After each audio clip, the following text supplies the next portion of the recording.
Tony, you want to, or Patrice, either one of you want to open it? Why do you do that to us? Yeah, you know you're going to open it.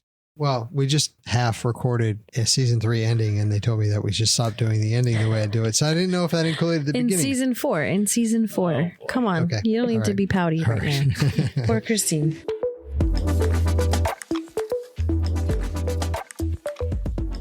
Welcome back to Change Ed. Changed. Change it.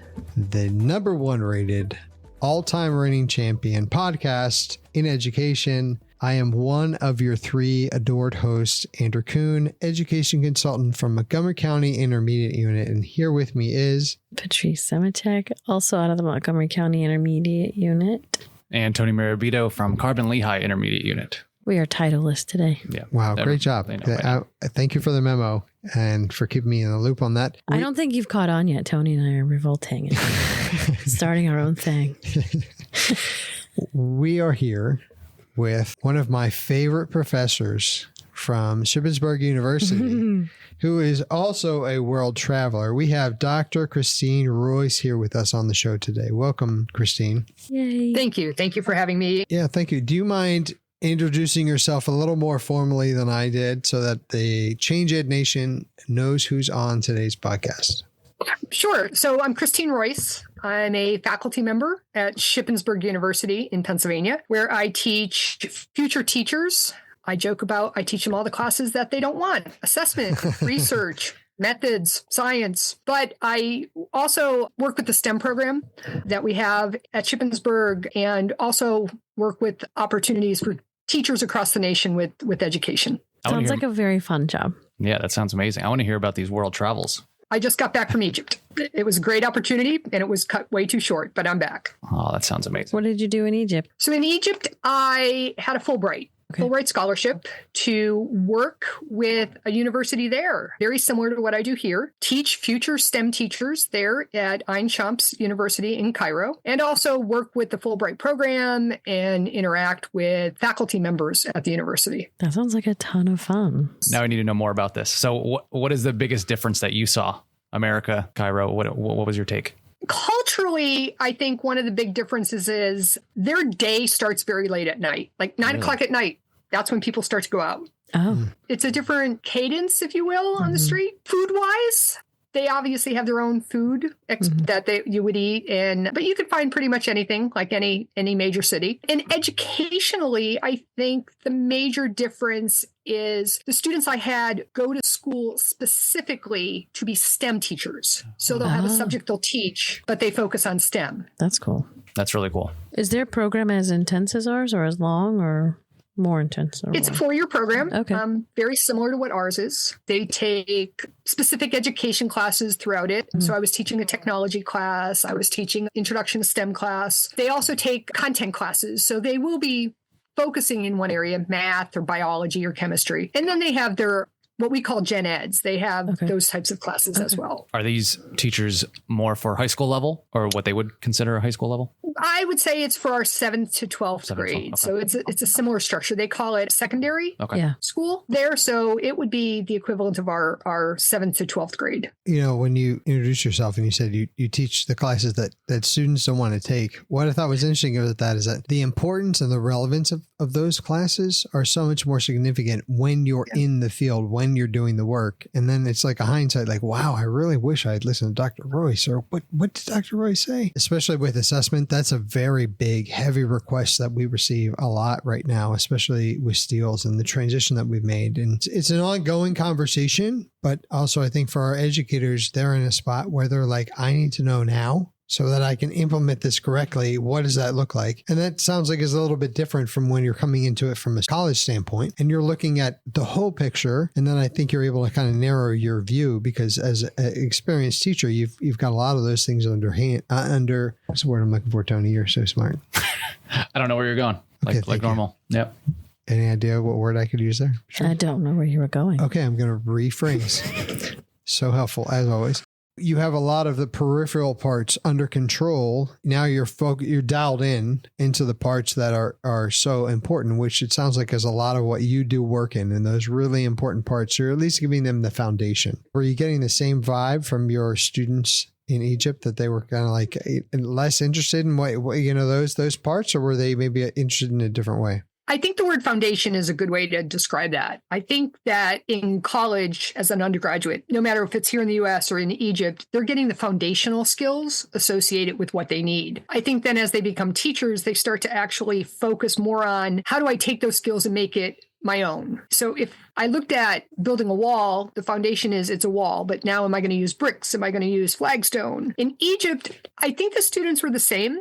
Many of the classes had very practical application type assignments. So similar to what we do here, we're trying to show them the relevance now. They too go out and observe in classrooms. So hopefully they start to see that while they're seeing the foundational information and then how teachers are applying it. You know what I find fascinating is I'm listening to you talk. I'm thinking about the fact that you're not in the United States while you're doing this. You're somewhere different. And I'm hearing so many similarities. There must be differences as well. Are they very nuanced? Are they very small? Are they more like cultural differences? Or do they have fundamental philosophical differences there that you noticed?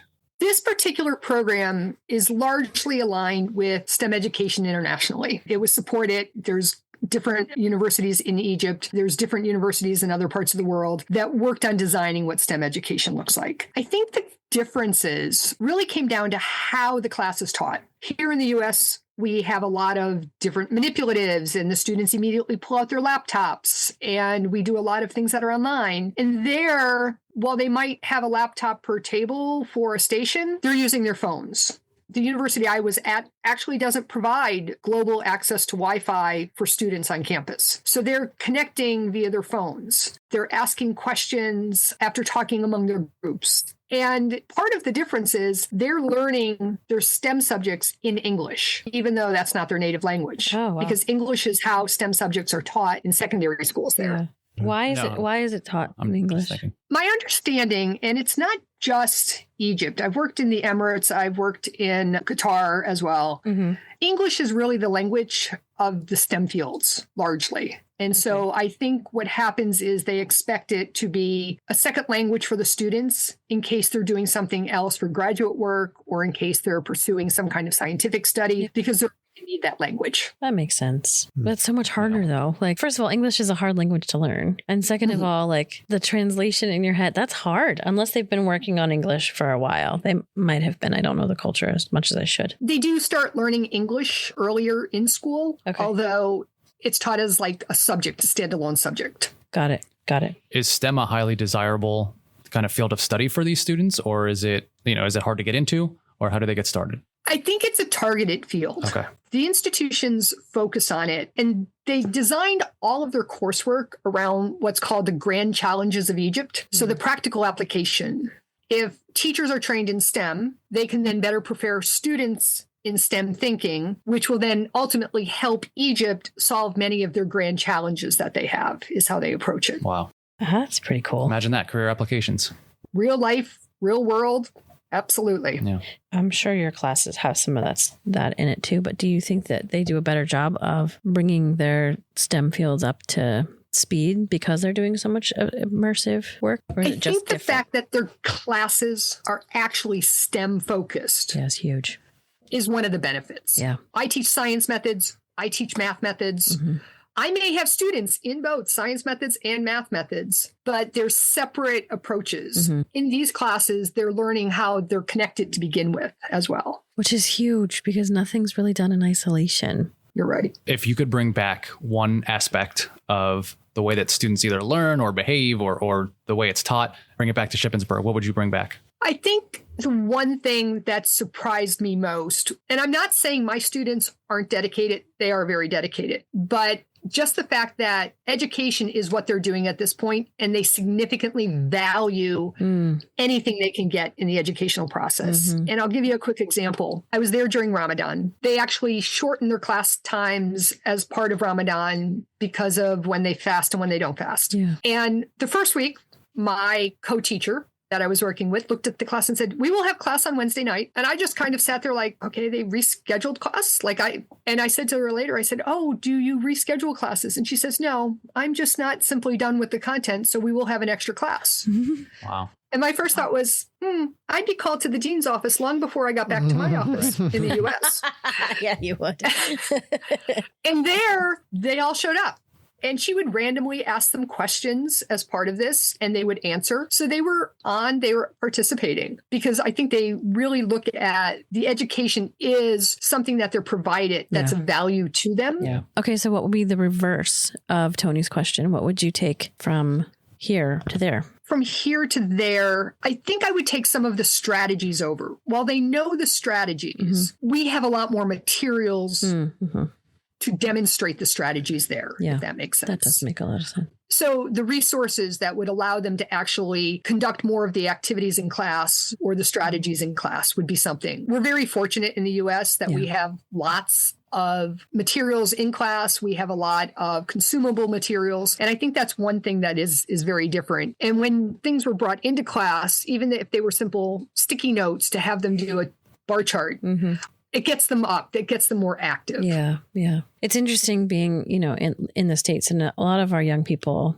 and older people haven't really been outside of the country to see just how fortunate we are. Even our most unfortunate areas seem to be a little bit more fortunate when we do those kinds of things. I think that's fair. The culture and the people and the universities, they're all very traditional. We look at it. They have classrooms. They look different than ours, obviously. But I think one of the main differences is we put up more things in our classrooms. Yeah. We like to have the decorations and those features. And in the classrooms I was teaching in there, it was a standard classroom. The students sat in tables, they worked together. It wouldn't look any different if you didn't zoom out and see the rest of the room. That's kind of cool. I have a question about the Fulbright scholarship. My question is just to understand it more from a background standpoint. Like if we hadn't been talking on this podcast, it was not something that was on my radar before. So for our listeners, could you just tell us a little bit more about that? Maybe just the general premise. To me, it sounds like it's almost an educator exchange program where you're able to, travel and learn at the same time that you're also sharing learning. But that's my 10,000 foot view. So could you share a little bit about that, please? So the program I participated in was the Fulbright Scholar program. It allows people in the U.S. to go to other countries. We apply, we identify a project we want to do, and then with the Fulbright programs in those countries, different people are selected to participate. The one I applied for is largely for higher education. There is a K-12 teacher exchange type of Fulbright program that's a shorter period of time where teachers will go and work with other teachers in other countries. So there's a K-12 version, and then there's a higher ed version as well. The opportunity for the college people, it can be teaching-based, which is what I was doing, research-based, or a combination of teaching and research. I have a follow-up question. And the follow-up question is a systems question. I imagine that all of this is planned out. It sounds like it's something that's obviously known. It's done in higher ed. But in the case that you encountered where you had to leave and come back early because the world kept rotating and things were happening and you came back early. So what does that look like then from part of Fulbright? And then what does it look like, I guess, as far as Shippensburg is interested? Are you now on a beach somewhere and you're relaxing until it's time to come back? Or do you jump back into where you left off? How does that work? So I was on sabbatical at Shippensburg University this semester. And my sabbatical was focusing on global education. Fun. So part of that was I was going to be in Egypt for it with the Fulbright. With everything that's happening in the world, I joke half-heartedly, although I'm very sad I'm back, but the best decision was to return. And I tell people it was the adult decision at this point, although adulting was the last I wanted to do.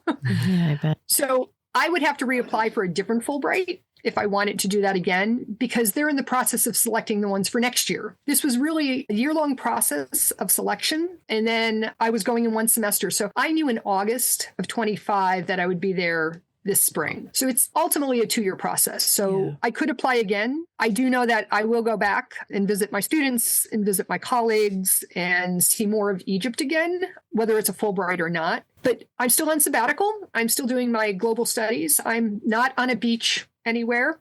I'm in Newburgh. And although I have been complaining quite a bit that it is much colder here than it was in Egypt.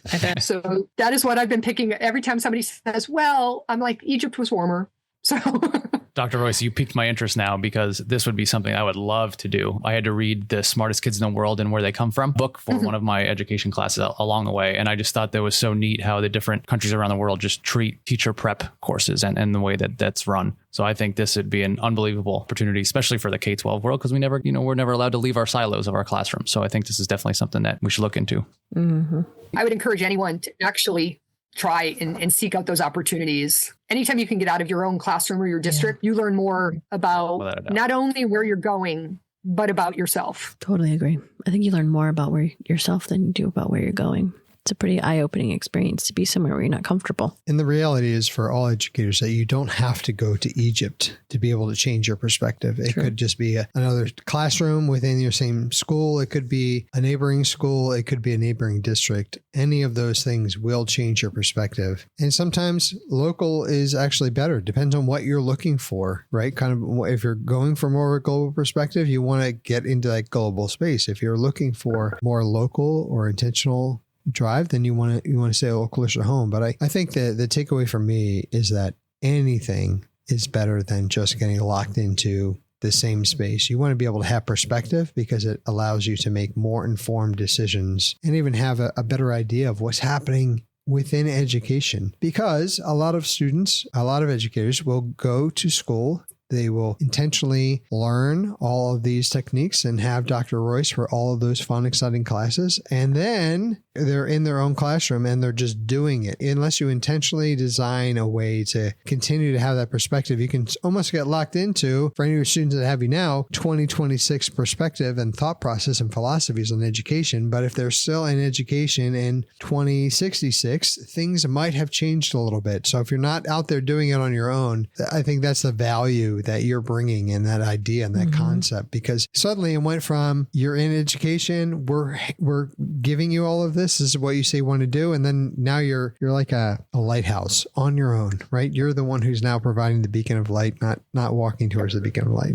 That's a nice way of saying it. And I agree with that. It could be a classroom, it could be a conference, it could be a social media channel that you follow where people are sharing resources. It could be a podcast such as this one. Anytime you actually start to hear what other people are thinking, it generates thoughts on your own. Yeah, it really does. Yeah. So I would encourage our listeners to just start small, and then it actually snowballs. And all of a sudden you find yourself in Cairo and you didn't know you were going to start there. But that eventually is where things will lead because of this desire to continue learning and to continue exploring and being curious and understanding more about education. And really, I think the reality is that the more we know, the more we learn that we don't know things. So it's like a revolving circle. You're inspiring, certainly to Tony and myself. Yeah. And Patrice. And Patrice. Thank you. Yeah.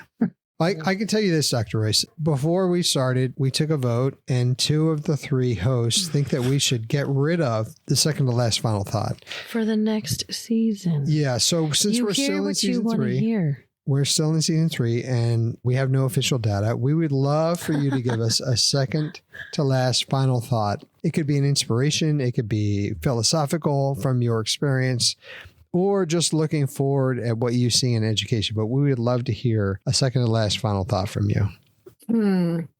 This is kind of like my last lecture, right?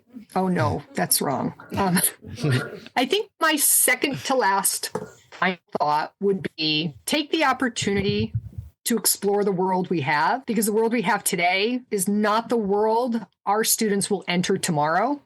So we actually need to understand today to help them prepare for tomorrow.